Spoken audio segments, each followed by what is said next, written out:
నమస్కారం, డిఆర్టీవీ న్యూస్ కి స్వాగతం. హెడ్లైన్ చూద్దాం.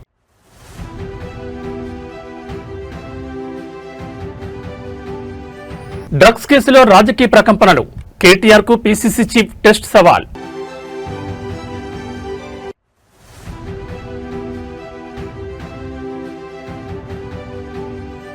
ప్రపంచంలోనే అతిపెద్ద రివర్ ఫ్రంట్ గా మూసీ పునరుజ్జీవనం.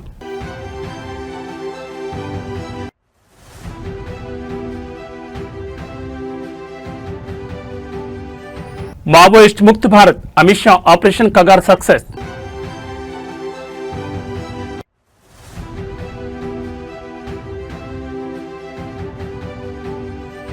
తెలుగు రాష్ట్రాల్లో 5 రోజుల పాటు వరుణుడి విలయం. IMD yellow alert. ఇక డీటెయిల్స్ చూస్తే, మొయినాబాద్ డ్రగ్స్ కేసులో బీఆర్ఎస్, టీడీపీతో పాటు కాంగ్రెస్ మాజీ ఎమ్మెల్యే సంచలన విషయాలు వెలుగులోకి వచ్చాయి. తెలంగాణ రాజకీయాల్లో డ్రగ్స్ కలకలం రేపుతున్నాయి. రంగారెడ్డి జిల్లా మొయినాబాద్ వేదికగా జరిగిన డ్రగ్స్ పార్టీ ఉదంతం ఇప్పుడు 2 తెలుగు రాష్ట్రాలను కుదిపేస్తోంది. వ్యాపారవేత్తలు, రియల్టర్లే కాదు, ఏకంగా ఎంపీలు, ఎమ్మెల్యేల పేర్లు బయటకు రావడంతో ఈ వ్యవహారం రాజకీయంగా పెనుదుమారానికి దారితీసింది. ఈ పార్టీలో పాల్గొన్న మొత్తం 11 మందిలో 6గురికి డ్రగ్ పాజిటివ్ వచ్చినట్లు ఈగల్ ఎస్పీ గిరిధర్ అధికారికంగా ధృవీకరించారు. బీఆర్ఎస్ మాజీ ఎమ్మెల్యే పైలట్ రోహిత్ రెడ్డితో పాటు టీడీపీ చెందిన ఏలూరు ఎంపీ పుట్టా మహేష్ కుమార్ కు డ్రగ్స్ తీసుకున్నట్లు నిర్ధారణ అయింది. ఎంపీకి తొలుత నిర్వహించిన ర్యాపిడ్ టెస్టులో నెగిటివ్ వచ్చినప్పటికీ బ్లడ్ టెస్టులో మాత్రం పాజిటివ్ అని తేలడం సంచలనంగా మారింది. పోలీసుల ప్రాథమిక విచారణలో షాకింగ్ విషయాలు వెలుగు చూశాయి. ఈ పార్టీ కోసం సిమ్లా నుంచి కొకైన్ ప్రత్యేకంగా రప్పించినట్లు ఎస్పీ వెల్లడించారు. చట్టం ముందు అందరూ సమానమేనని, ఎంపీ అయినా ఎమ్మెల్యే అయినా వదిలే ప్రసక్తే లేదంటూ SP Giridhar clear cut warning ఇచ్చారు. ఈ కేసులో రాజస్థాన్ చెందిన ఓ మాజీ కాంగ్రెస్ ఎమ్మెల్యే పేరు కూడా వినిపిస్తుండటంతో బీఆర్ఎస్, టీడీపీ, కాంగ్రెస్ 3 పార్టీల నేతల ప్రమేయంపై సర్వత్రా చర్చ నడుస్తోంది. అయితే తమ నేతలను కాపాడుకునేందుకు ఢిల్లీ స్థాయి నుంచి అధికారులపై ఒత్తిడి వస్తోందని, ఫోన్ కాల్స్ వెళ్తున్నాయని ప్రత్యర్థి పార్టీలు ఆరోపిస్తున్నాయి. అధికార కాలం ఒత్తిళ్లకు తలగుతుందా, లేక డ్రగ్స్ మహమ్మారిని పెకిలించే దిశగా కఠిన చర్యలు తీసుకుంటుందా? ఈ కేసులో మరిన్ని అరెస్టులు ఉండే అవకాశం ఉందా? తెలియాలంటే వేచి చూడాల్సిందే.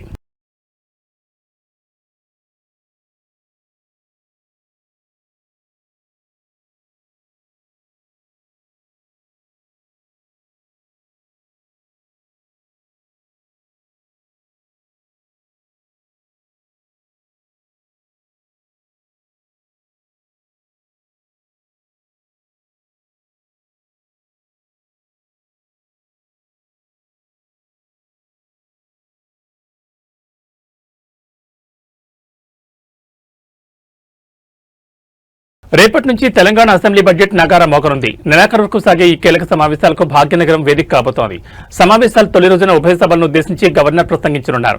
ఈ నెల 20వ తేదీన డిప్యూటీ సీఎం, ఆర్థిక మంత్రి మల్లుభట్టి విక్రమార్క రాష్ట్ర బడ్జెట్ ను సభలో ప్రవేశపెట్టనున్నారు. విపక్షాలు సంధించే అస్త్రాలను తిప్పికొట్టేందుకు, ప్రజలకు వాస్తవాలు వివరించేందుకు అధికార కాంగ్రెస్ వ్యూహరచన చేస్తోంది. ఇరాన్, ఇజ్రాయెల్ యుద్ధం ప్రభావంతో పెరుగుతున్న పెట్రోల్, డీజిల్ మరియు వంటగ్యాస్ ధరలపై సభలో చర్చ జరగనుంది. అంతర్జాతీయ సంక్షోభం రాష్ట్రంపై చూపుతున్న ప్రభావాన్ని ప్రజలకు వివరించేందుకు సభ్యులు సిద్ధమవుతున్నారు. ఇటీవల గోదావరి నదీ జలాల చుట్టూ రాజకీయ దుమారం రేగింది. ఏపీ ప్రాజెక్టుల విషయంలో ప్రతిపక్ష బీఆర్ఎస్, బీజేపీ చేస్తున్న ఆరోపణలను కాంగ్రెస్ తిప్పికొట్టనుంది. గతంలో కృష్ణా జలాలపై ఇచ్చినట్లే ఇప్పుడు గోదావరి జలాలపై పవర్ పాయింట్ ప్రజెంటేషన్ ఇచ్చే అవకాశం కనిపిస్తోంది. సింగరేణిలో నైనికోల్ బ్లాక్ టెండర్లు, అవినీతి ఆరోపణలపై విపక్షాలు ప్రభుత్వాన్ని నిలదీసే అవకాశం ఉంది. అయితే గనుల టెండర్ల ప్రక్రియలో పారదర్శకతను నిరూపించేలా కాంగ్రెస్ ఎమ్మెల్యేలు గట్టి కౌంటర్ ఇచ్చేందుకు రెడీ అయ్యారు. మొత్తానికి అటు అభివృద్ధి, ఇటు వివాదాస్పద అంశాల మధ్య ఈ అసెంబ్లీ సమావేశాలు అత్యంత వేడిగా సాగనున్నాయి. ప్రతిపక్షాల దాడిని కాంగ్రెస్ ఎలా ఎదుర్కొనుంది, బడ్జెట్లో సామాన్యులకు దక్కే వాటా ఎంత అనే విషయాలు తెలియాలంటే మరికొన్ని గంటలు వేచి చూడాల్సిందే.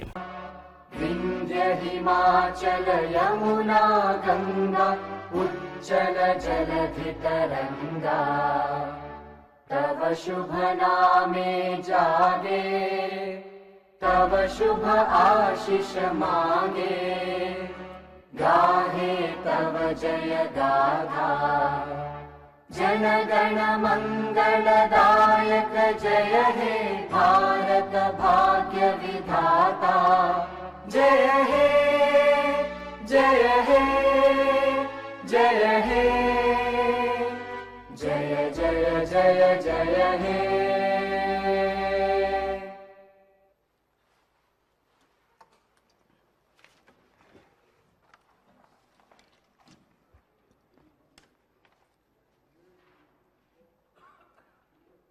All the papers are deemed have been laid on the table of the House.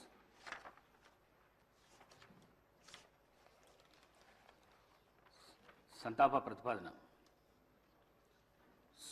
Suryapet జిల్లాలోని సూర్యాపేట శాసనసభ నియోజకవర్గ సభ్యులు శ్రీ రామరెడ్డి దామోదర్ రెడ్డి గారి మృతి పట్ల ఈ సభ తీవ్ర సంతాపాన్ని వ్యక్తం చేస్తూ శోకాదులైన వారి కుటుంబ సభ్యులకు తన ప్రగాఢ సానుభూతిని తెలియజేస్తున్నది. శ్రీ రామరెడ్డి దామోదర్ రెడ్డి గారు 1952 సెప్టెంబర్ 14వ తేదీన శ్రీ నారాయణ రెడ్డి శ్రీమతి కమలమ్మ దంపతులకు ఖమ్మం జిల్లాలో పాతలింగాల గ్రామంలో జన్మించారు. వీరి విద్యాభ్యాసం అంతా తెలంగాణ రాష్ట్రంలో జరిగింది. వీరు arts and science college Warangal నుండి గ్రాడ్యుయేషన్ పట్టా పొందారు. వీరు డిగ్రీ పూర్తి చేసిన అనంతరం శ్రీమతి ఇందిరాగాంధీ పిలుపు మేరకు కాంగ్రెస్ పార్టీలో చేరారు. వీరు 1985, 1989, 1989, 1994, 1994, 1999 మరియు 2004, 2009 టర్ములకు గాను తుంగతుర్తి నియోజకవర్గం నుండి శాసనసభ సభ్యుడిగా 4 పర్యాయములు మరియు 2009 నుండి 2014 మధ్యకాలంలో సూర్యాపేట నియోజకవర్గం నుండి గెలుపొందారు. మొయినాబాద్ డ్రగ్స్ పార్టీ కేసులో పొలిటికల్ హీట్ పీక్స్ కు చేరింది. బీఆర్ఎస్ మాజీ MLA pilot Rohit Reddy farm house లో దొరికిన కొకైన్ వ్యవహారంపై తెలంగాణ కాంగ్రెస్ ప్రెసిడెంట్ మహేష్ కుమార్ గౌడ్ సంచలన వ్యాఖ్యలు చేశారు. ఈ వ్యవహారంలో కేటీఆర్ బృందాన్ని టార్గెట్ చేస్తూ ఆయన విసిరిన సవాల్ ఇప్పుడు 2 రాష్ట్రాల్లో చర్చనీయాంశంగా మారింది. రేపటి నుంచి జరగబోయే అసెంబ్లీ సమావేశాలకు వచ్చే ముందు ఎమ్మెల్యేలు ఎమ్మెల్సీలు అందరూ డ్రగ్స్ టెస్టులు చేయించుకుని లోపలికి వెళ్దాం, దీనికి కేటీఆర్ సిద్ధమేనా అంటూ మహేష్ కుమార్ గౌడ్ ఓపెన్ ఛాలెంజ్ ఇచ్చారు. కేటీఆర్ మరియు ఆయన అనుచరుడు డ్రగ్స్ తీసుకుంటున్నారనే అనుమానాలున్నాయని, అవసరమైతే కేటీఆర్ వెంటనే డ్రగ్స్ పరీక్షలకు రావాలని డిమాండ్ చేశారు. పొలిటికల్ ఒత్తిళ్లకు లొంగకుండా ఈగల్ టీం తన కర్తవ్యాన్ని నిర్వర్తిస్తోందని, డ్రగ్స్ రహిత తెలంగాణ కోసం సీఎం రేవంత్ రెడ్డి చేస్తున్న పోరాటాన్ని అడ్డుకోవద్దని విపక్షాలకు హితవు పలికారు. పోలీసుల ప్రాథమిక విచారణలో మొత్తం 11 మంది పట్టుబడిగా వారిలో 6గురికి డ్రగ్ పాజిటివ్ నిర్ధారణ అయింది. వీరిలో పైలట్ రోహిత్ రెడ్డి, బీఆర్ఎస్ మాజీ ఎమ్మెల్యే పుట్టా మహేష్ కుమార్ యాదవ్, ఏలూరు ఎంపీ టీడీపీ నమిత్ మిశ్రా, రితీష్ రెడ్డి, కౌశిక్, రవి, అర్జున్ రెడ్డి, ఈ జాబితాలో ఒక మహిళతో పాటు పలువురు బడా వ్యాపారవేత్తలు కూడా ఉండడం గమనార్హం. సిమ్లా నుంచి తెప్పించిన కొకైన్తో వీరంతా చిల్లవుతున్న సమయంలో ఈగల్ టీం మెరుపుదారి చేసి వీరిని అదుపులోకి తీసుకుంది. అధికార కాంగ్రెస్ విసిరిన డ్రగ్స్ టెస్ట్ ఛాలెంజ్ పై బీఆర్ఎస్ రియాక్షన్ ఎలా ఉండబోతోంది? రేపు అసెంబ్లీ గేట్ వద్ద నిజంగానే టెస్టులు జరుగుతాయా? ఈ డ్రగ్స్ కేసు ఇంకెంతమంది రాజకీయ నేతలు మెడకు చుట్టుకోనుంది? ఏం డ్రగ్స్ ఏంది, ఏం టెస్ట్, డ్రగ్స్ టెస్ట్ ఏంది? ఇచ్చినాక చెప్పు తీసి కొడతా, పడతాడా? నేను చిత్తశుద్ధిగా బయటకు వస్తా, నాతో అన్నాడు కాగా నేను ఒకటే అడుగుతున్నా, కాగా నేను కుల్లా అంటున్నా, డ్రగ్స్ కాదు, నా రక్తం తీస్తాడా, నా చర్మం తీసుకోపోతాడా, ఏం తీసుకోదా తీసుకోపోమను, నా బొచ్చుగా నేను బయటికి చిత్తశుద్ధితో వచ్చినాక కరీంనగర్ చౌరస్తాల కమాన్ కాడ చెప్పు దెబ్బలు తింటాడు. నా చెప్పు కాదు మళ్ళీ అట్లా అంటే అవమానపరిచిండు, ఇంకేదైనా తొక్కలో రాగాలు తీస్తారు. ఆయన చెప్పుతాను ఆయన కొట్టుకుంటాడా? ఇక్కడనే ఉంటా రమ్మను, ఏ డాక్టర్ని తీసుకొస్తాడో, ఏ గుండు కొట్టడు ఆయన తీసుకొస్తాడో తీసుకురమ్మను, నా బొచ్చిస్తా, నా రక్తం ఇస్తా, నా గోర్లు ఇస్తా, అని బొంద ఏం కావాలంటే అది ఇస్తా, కిడ్నీ ఇవ్వండి, కిడ్నీ కూడా ఇస్తా అని తెలివిందా? అసలు మనిషి పశువా? ఏం చేసినవరా బాయ్ కరీంనగర్ కంటే చెప్పే ముఖం లేదు. పిచ్చార్పులు, గావు కేకలు, పెడబొబ్బలు, హౌల మాటలు. మొయినాబాద్ డ్రగ్స్ కేసులో పెను సంచలనం వెలుగు చూస్తుంది. కేవలం కొకైన్ పార్టీ మాత్రమే అనుకున్న ఈ వ్యవహారం ఇప్పుడు తుపాకీ గర్జన వినిపించింది. తనిఖీలకు వెళ్లిన ఈగల్ ఆపరేషన్ టీంపై నిందితులు కాల్పులకు తెగపడడం రాష్ట్ర వ్యాప్తంగా కలకలం రేపుతోంది. ఫామ్ హౌస్ పై దాడి చేసిన సమయంలో ఢిల్లీకి చెందిన నమీష్ శర్మ అనే వ్యక్తి పోలీసులపైకి కాల్పులు జరిపారు. నిందితుని వెంటనే అదుపులోకి తీసుకున్న పోలీసులు అతనిపై ఆర్మ్స్ యాక్ట్ కింద కఠిన కేసులు నమోదు చేశారు. కాల్పులకు ఉపయోగించిన గన్, బుల్లెట్లను స్వాధీనం చేసుకున్నారు. కాల్పులకు వాడిన ఆ తుపాకీ నిందితుడు రితీష్ రెడ్డికి చెందిన లైసెన్స్డ్ గన్ గా చేవెళ్ల డీసీపీ యోగేష్ గౌతమ్ నిర్ధారించారు. ఘటనా స్థలంలో 2 గ్రాముల కొకైన్తో పాటు అత్యంత ఖరీదైన విదేశీ మద్యం బాటిళ్లను ఈగల్ టీం స్వాధీనం చేసుకుంది. డ్రగ్స్ పాజిటివ్ వచ్చిన 5గురిని తదుపరి వైద్య పరీక్షల నిమిత్తం ఆసుపత్రికి తరలించారు. అధికార పార్టీ నేతలకు చెందిన ఫామ్ హౌస్ లో డ్రగ్స్ దొరకడమే కాకుండా పోలీసులపై కాల్పులు జరగడం ప్రభుత్వానికి, పోలీస్ శాఖకు సవాల్గా మారింది. రాజకీయ పలుకుబడి ఉన్న వ్యక్తులు ఈ కేసులో ఉండడంతో ప్రభుత్వం ఎలాంటి చర్యలు తీసుకుంటుందో వేచి చూడాలి.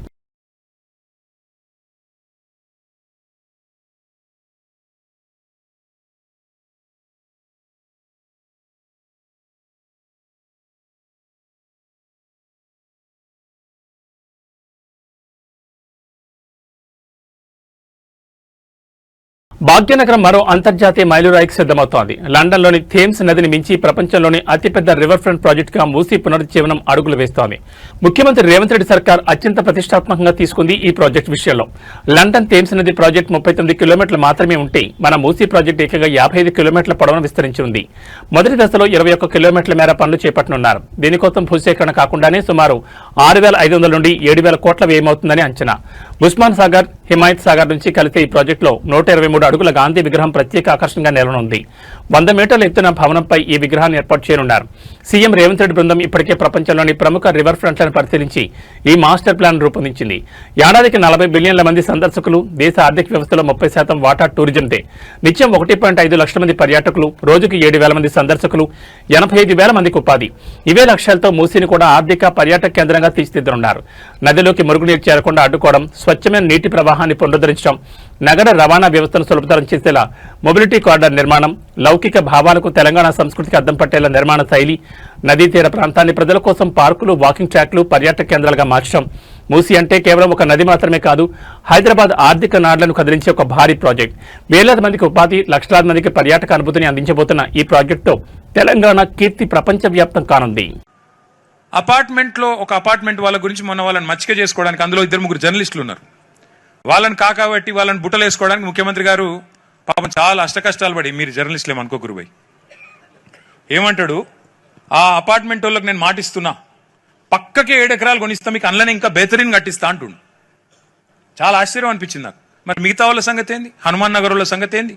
హిమాయత్ సాగర్ వాళ్ళ సంగతి ఏంది? వీళ్ళకి కూడా జాగాలకు బదులు జాగిస్తావా? పక్కకే ఇస్తావా?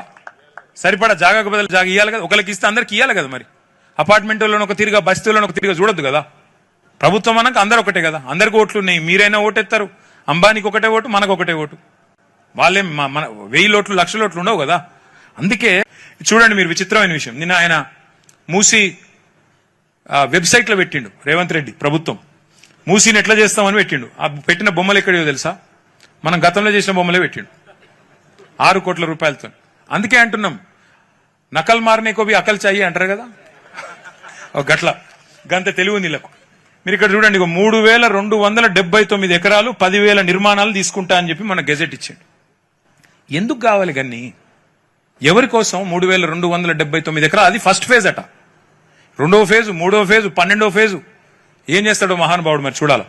మొదటి ఫేజ్ లోనే 10,000 నిర్మాణాలు. నేను 10,000 నిర్మాణాలు లెక్క తప్పు చెప్పానంటారని గెజెట్ కూడా తెచ్చిన.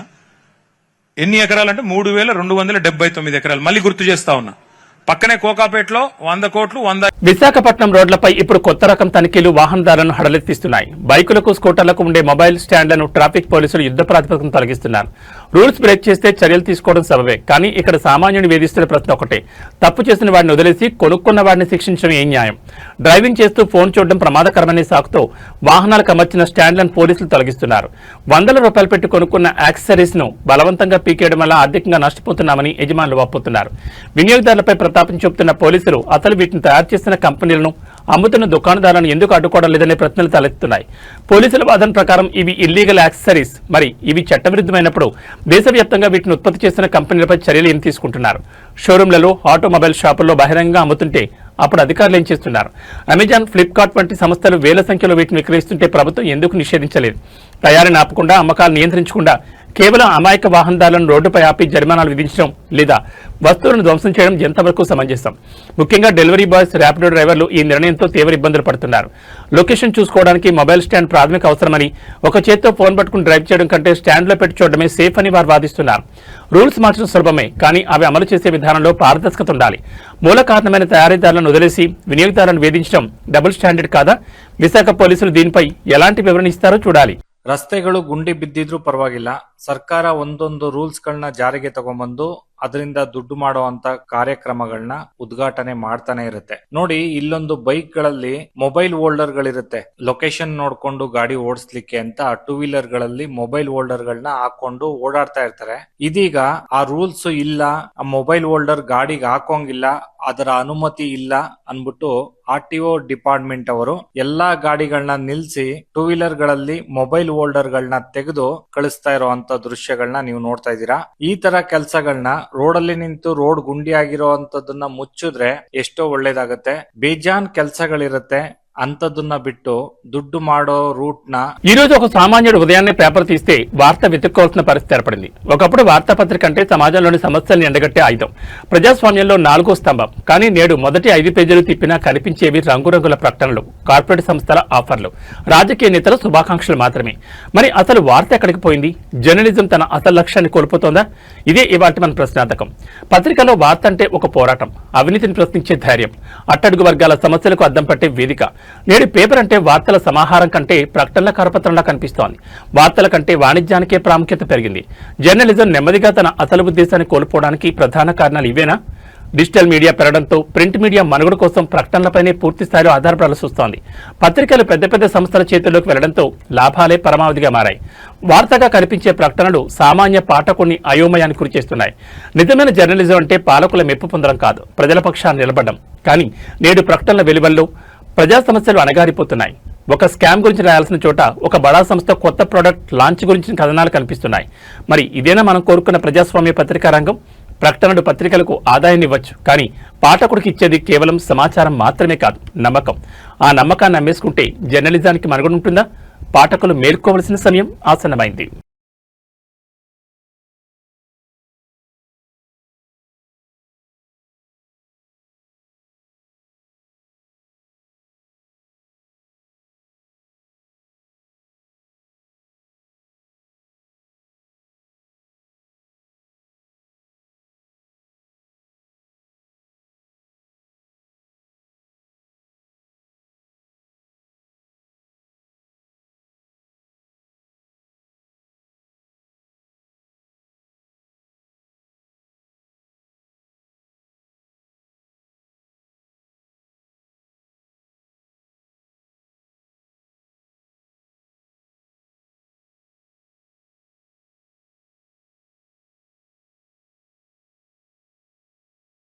తెలుగువారి కొత్త ఏడాది ఉగాది పర్వదినాన్ని పురస్కరించుకుని దక్షిణ కాశీ శ్రీశైల మహాక్షేత్రం ముస్తాబైంది.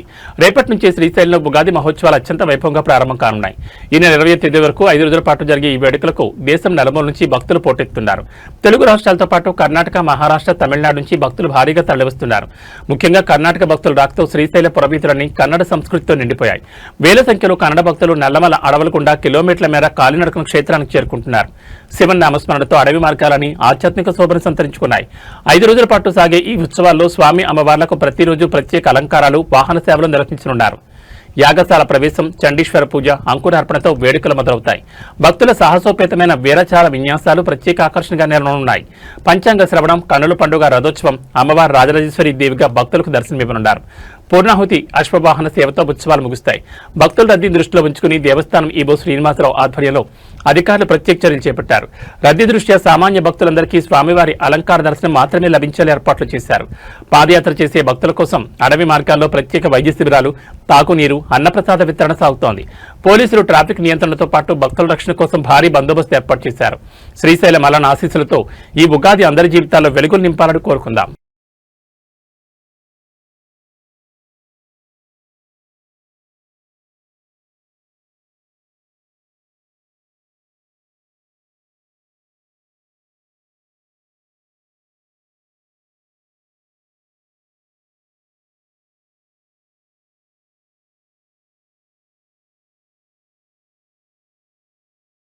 ఎండల తీవ్రతతో అల్లాడుతున్న ప్రజలకు బిగ్ రిలీఫ్. 2 తెలుగు రాష్ట్రాల్లో నేటి నుంచి 5 రోజుల పాటు భారీ వర్షాలు కురిసే అవకాశం ఉందని భారత వాతావరణ శాఖ హెచ్చరించింది. అయితే ఇది కేవలం వర్షం మాత్రమే కాదు, ఉరుములు, మెరుపులు, పిడుగులతో కూడిన ప్రచండమైన వాతావరణం ముంచుకొస్తోంది. తెలంగాణలోని హైదరాబాద్తో సహా పలు జిల్లాల్లో 40 నుంచి 50 మిల్లీమీటర్ల మేర వర్షాలు కురిసే అవకాశం ఉంది. గంటకు 40 నుంచి 60 కిలోమీటర్ల వేగంతో బలమైన ఈదురుగాలులు వీచనున్నాయి. కేవలం వర్షాలే కాదు, పలు ప్రాంతాల్లో వడగండ్ల వానలు పడే అవకాశం ఉంది. మధ్యాహ్నం నుంచి అర్ధరాత్రి వరకు ఈ ప్రభావం తీవ్రంగా ఉండనుంది. వాతావరణ నిపుణుల అంచనా ప్రకారం అసలైన ప్రమాదం మార్చి 18 నుంచి 20 వరకు పొంచి ఉంది. ఈ 3 రోజులు రాష్ట్రంలో 60 నుంచి 80 మిల్లీమీటర్ల వరకు కుంభవృష్టి కురిసే అవకాశం ఉంది. గాలి వేగం గంటకు 60 కిలోమీటర్లకు చేరొచ్చు. దీనివల్ల విద్యుత్ స్తంభాలు, భారీ హోర్డింగ్లు పడిపోయే ప్రమాదం ఉంది. 18-19 తేదీల్లో భాగ్యనగరంలో ఎడతెరిపి లేని వర్షం కురిసే అవకాశం ఉంది. లోతట్టు ప్రాంతాలు జలమయమయ్యే ముప్పుందని అధికారులు హెచ్చరిస్తున్నారు. ఈ అకాల వర్షాలు రైతన్నలు నడ్డి విరిచేలా కనిపిస్తున్నాయి. కోతకు సిద్ధంగా ఉన్న పంటలను కాపాడుకోవాలని వ్యవసాయ శాఖ సూచించింది. ఉరుములు వచ్చే సమయంలో చెట్ల కింద లేదా బహిరంగ ప్రదేశాల్లో ఉండొద్దు. అవసరమైతే తప్ప ఇళ్ల నుంచి బయటకు రావద్దని, లోతట్టు ప్రాంతాల వారు అప్రమత్తంగా ఉండాలని ప్రభుత్వం కోరింది. ఆంధ్రప్రదేశ్లోని పలు జిల్లాల్లో కూడా మోస్తరు నుంచి భారీ వర్షాలు, పిడుగులు పడే అవకాశం ఉందని ఐఎండీ స్పష్టం చేసింది. మొత్తానికి వేసవి వేడి నుంచి ఉపశమనం దొరికినప్పటికీ ఈ అకాల వర్షాలు తెచ్చే విపత్తుల పట్ల జాగ్రత్తగా ఉండాల్సిన అవసరం ఉంది. ప్రభుత్వం ఇచ్చే సూచనలను ఎప్పటికప్పుడు పాటిస్తూ అప్రమత్తంగా ఉండండి.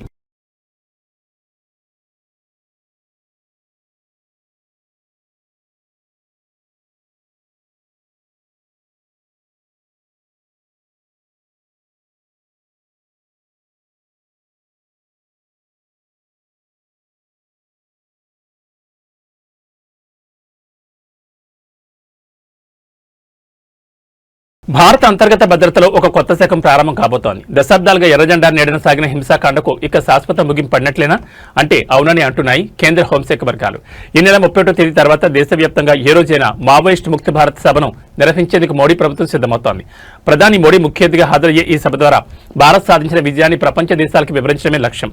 లొంగిపోయిన 3000కు పైగా మాజీ మావోయిస్టులు వారు అప్పగించిన అత్యాధునిక ఆయుధాలను అంతర్జాతీయ మీడియా సమక్షంలో ప్రదర్శించనున్నారు. దేశ రాజధాని ఢిల్లీలోనా లేక ఒకప్పటి మావోయిస్టు కంచుకోట్లైన రాయ్పూర్ లేదా జగదల్పూర్లోనా అనే అంశంపై కేంద్రం కసరత్తు చేస్తోంది. కేంద్ర హోంమంత్రి అమిత్ షా నేతృత్వంలో సాగిన కఠిన వ్యూహాలే మావోయిస్టుల మూలాలను దెబ్బతీశాయని విశ్లేషకులు చెబుతున్నారు. 2024 జనవరిలో ప్రారంభమైన ఈ ఆపరేషన్ అబూజ్మాడ్ లాంటి దుర్దేభ్యమైన ప్రాంతాల్లో మావోయిస్టుల ఉనికిని తుడిచిపెట్టింది. 2025 మే నాటికి మావోయిస్ట్ పార్టీ ప్రధాన కార్యదర్శి బసవరాజ్తో పాటు పలువురు కేంద్ర కమిటీ సభ్యుల బలగాల దాడుల్లో మరణించడమో లేదా లొంగిపోవడం జరిగింది. మొదట మావోయిస్ట్ ముక్త బస్తర్ అని లక్ష్యంగా పెట్టుకున్న అది ఇప్పుడు మావోయిస్ట్ ముక్త భారత్గా అవతరించింది. ఒకప్పుడు రెడ్ కారిడార్ గా పిలువబడే ప్రాంతాల్లో ఇప్పుడు ప్రశాంతత నెలకొంది. తుపాకీ గర్జనల స్థానంలో అభివృద్ధి మాట వినిపిస్తోంది. ఈ చారిత్రాత్మక విజయాన్ని ప్రపంచానికి చాటి చెప్పడం ద్వారా దేశంలో విదేశీ పెట్టుబడులకు, పర్యాటకానికి మరింత భరోసా కల్పించాలని ప్రభుత్వం భావిస్తోంది. మొత్తానికి భారత భద్రతా దళాల అలుపెరగని పోరాటం, కేంద్ర ప్రభుత్వ రాజీలేని వ్యూహం ఫలించాయి. ఎర్ర కంచుకోటలు బద్దలయ్యాయి. ఇక అధికారికంగా ముక్త భారత్ ప్రకటన వెలువడమే తరువాయి.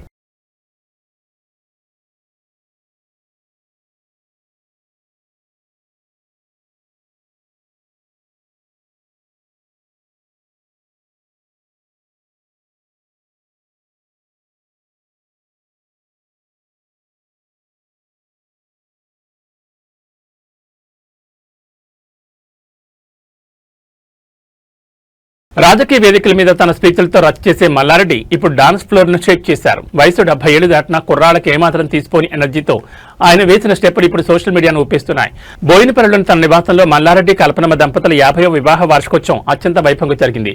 కుటుంబ సభ్యులు, ఆత్మీయులు, రాజకీయ నేతలు ఈ వేడుకకు హాజరయ్యారు. వేడుక మధ్యలో అందరినీ ఆశ్చర్యపరుస్తూ Bollywood super hit song Dhurandhar పాటకు మల్లారెడ్డి స్టెప్పులేశారు. రణవీర్ సింగ్ లాగే తనదైన సిగ్నేచర్ మూమెంట్స్ తో అతిథులను ఫిదా చేశారు. మల్లారెడ్డి డాన్స్ చేస్తున్నసేపు అతిథులంతా ఏలలు, క్యారింతలతో ఆ ప్రాంతాన్ని హోరెత్తించారు. మరీ ముఖ్యంగా ఆయన సతీమణి కల్పనమ్మ చిరునవ్వుతో ఆయనను ఎంకరేజ్ చేయడం హైలైట్ గా నిలిచింది. ఈ వీడియో కాస్త సోషల్ మీడియాలోకి రావడంతో నెట్జన్లు రకరకాల కామెంట్లతో ముంచెత్తున్నారు. మల్లారెడ్డి అంటేనే ఒక వైబ్రేషన్. 70 ఏళ్లలో ఇంతే ఎనర్జీనా? మల్లన్న నువ్వు సూపర్, పాలమ్మినా పూలమ్మినా ఇప్పుడు డాన్స్ ఫ్లోర్ మీద అదరగొట్టినా అంటూ ఫ్యాన్స్ అందరూ చేస్తున్నారు. రాజకీయ ఒత్తిళ్లను పక్కన పెట్టి తన వ్యక్తిగత వేడుకల్లో మల్లారెడ్డి చూపించిన ఈ ఉత్సాహం నిజంగా స్ఫూర్తిదాయకం. ఏదేమైనా మల్లన్న డాన్స్ చూస్తుంటే దట్ ఈస్ మల్లారెడ్డి అనిపించక మానదు. ఆమె తోటి నేను పెళ్ళాడినప్పుడు నా దగ్గర ఒక సైకిల్, 2 పాల క్యాన్లు. ఈరోజు 50 years మ్యారేజ్ ఎలా ఇండియాలో బిగ్గెస్ట్ ఎడ్యుకేషనిస్ట్ మల్లారెడ్డి. రాజకీయంలో లేనే, ఎడ్యుకేషన్లో లేనే, సోషల్ మీడియాలో కూడా లేనే. కాబట్టి మా స్టాఫ్ కానీ, మా టీచర్స్ కానీ, అక్కడ ఇంకా ఉన్న మా తమ్ముళ్ళు కానీ, మా కొడుకులు కానీ, మా మన్మళ్ళు కానీ వాళ్ళే నా కుటుంబ సభ్యులు. ఇవాళ వాళ్ళతోటే నేను ఎమ్మెల్యే అయినా, ఎంపీ అయినా, మినిస్టర్ అయినా. వాళ్ళు లేదు ఏమీ లేదు. నేను ఇలా సంగీత్ పార్టీ చేస్తున్నా అంటే మా టీచర్ల కోసము, మా కార్యకర్తల కోసం, మా క్యాడర్ కోసం, నా తమ్ముళ్ళ కోసం, నా కొడుకుల కోసం చేస్తున్నాను నేను. ఎందుకంటే వాళ్ళకు కూడా తెలవాలి ఒక మార్గదర్శకం, ఒక లీడర్ అంటే ఎట్లా ఉండాలి, మల్లారెడ్డి మాదిరి ఉండాలి. ఒక క్యాడర్ ఎట్లా చేయాలి, ఒక ఎమ్మెల్యే ఎట్లా మెయింటైన్ చేయాలి, మల్లారెడ్డి లెక్క చేయాలి. సొంతం నా కొడుకుల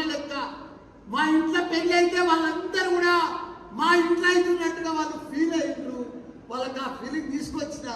మీరు లేదు నేను పెళ్లి చేసుకోను, మీకు అప్పుడు నాకేదో తెలియలేనప్పుడు పెళ్లి అయింది, నాకు ఇప్పుడు అన్ని కలిగినాయి, మీరు కూడా ఉన్నారు నా కొడుకులు లెక్క, మీ ముందు మిమ్మల్ని కూడా సంతోషపెట్టి పెద్ద ఎత్తున సంగీత్ పార్టీ కానీ, మెహందీ కానీ, ఇదంతా కూడా హల్దీ కానీ, పెద్ద ఎత్తున పెళ్లి కానీ, ఇవన్నీ కూడా మీకోసం, మన కుటుంబ సభ్యుల కోసం మీరందరూ కూడా ఆనందపడాలి.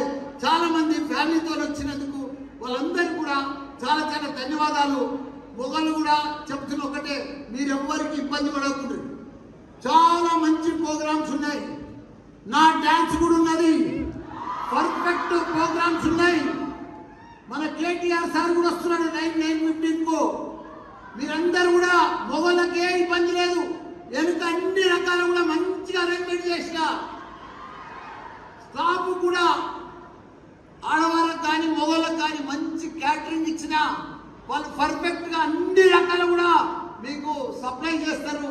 మీరు ఎలాంటి ఇబ్బంది పడద్దు, మంచిగా యాడల్లాడ 1 నిమిషంలో ప్రోగ్రామ్ స్టార్ట్ అవుతుంది. 9 గంటలకు మా ఫ్యామిలీ డ్యాన్స్లు అన్ని క్లోజ్ అవుతాయి. 9:15కు మీకు 15 నిమిషాలు రిలాక్స్, ఆ తర్వాత కొన్ని కుర్చీలు తీసేస్తాం. 9:30కు ఇండియాలోనే టాప్ సింగర్, మీరంతా లోపల 9:30 లోపల ఎన్నుకోవాలంతా ఫుల్ లోడ్ అయిపోవాలి. ముంగట కూర్చున్నారు కూడా ఎవరన్నా మా సార్లు టీచర్లు వెనుక పోయి టాలీవుడ్ ప్రముఖ నిర్మాత అల్లు అరవింద్ నివాసంలో సందడి నెలకొంది. ఇటీవల వివాహ బంధంతో ఒకటైన అల్లు శిరీష్ నైనిక దంపతులను ఆశీర్వదించేందుకు ఆంధ్రప్రదేశ్ ముఖ్యమంత్రి చంద్రబాబు స్వయంగా విచ్చేశారు. రాజకీయ రణక్షేత్రం నుంచి కాస్త విరామం తీసుకుని పాత మిత్రుడి కుటుంబంతో చంద్రబాబు గడిపిన ఈ క్షణాలు ఇప్పుడు ఆసక్తికరంగా మారాయి. అల్లు శిరీష్ నైనికలను కలిసిన చంద్రబాబు నూతన వధువర్లకు పుష్పగుచ్చం అందించి శుభాకాంక్షలు తెలిపారు. నిండు నూరేళ్లు సుఖ సంతోషాలతో వర్ధిల్లారని మనసారా ఆశీర్వదించారు. తమ నివాసానికి వచ్చిన ముఖ్యమంత్రికి అల్లు అరవింద్ కుటుంబ సభ్యులు సాదర స్వాగతం పలికారు. ఈ సందర్భంగా అల్లు అరవింద్ సీఎంను సాల్వతో సత్కరించి ఒక ప్రత్యేక జ్ఞాపకం బహుకరించారు. చాలా కాలంగా అల్లు కుటుంబానికి నారా కుటుంబానికి మధ్య అత్యంత సన్నిహిత సంబంధాలున్నాయి. రాజకీయాలకు అతీతంగా సాగే ఈ స్నేహబంధం ఈ భేటీతో మరోసారి స్పష్టమైంది. కేవలం కుటుంబ సభ్యులు అత్యంత సన్నిహితుల మధ్య జరిగిన ఈ కార్యక్రమంలో పలు ఆసక్తికర విషయాలపై వారు ముచ్చరించినట్టు తెలుస్తోంది.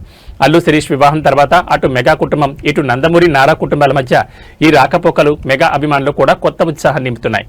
నూతన దంపతులకు వివాహ శుభాకాంక్షలు తెలియజేశారు.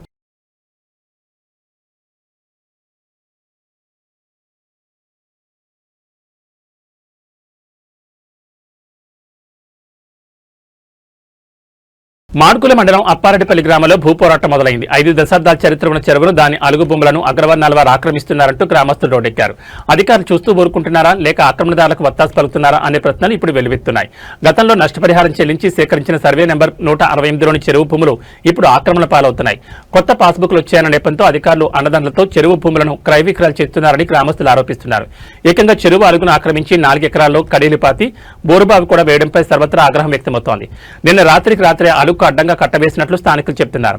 తెలంగాణ బ్లాక్ వాయిస్ అధ్యక్షుడు శ్రీధర్ గోవింద్ ఆధ్వర్యంలో గ్రామస్తులు తమ నిరసనను గలమెత్తారు. చెరువు విధ్వంసం కావడం వల్ల చుట్టుపక్కల గ్రామాల భూగర్భ జలాలు అడుగంటుకుపోయాయని వారు వాపోతున్నారు. ఎన్నిసార్లు ఫిర్యాదు చేసినా రెవెన్యూ నీటిపారుదల శాఖ అధికారులు పట్టించుకోవడం లేదని ఆరోపించారు. చెరువు పక్క నుంచి వెళ్తున్న కేఎల్ఐ కాలువ ద్వారా చెరువులోకి నీటిని నింపి ఆ భూములను రక్షించాలని గ్రామస్తులు డిమాండ్ చేస్తున్నారు. ఇవి బులెటిన్ విశేషాలు. నమస్కారం.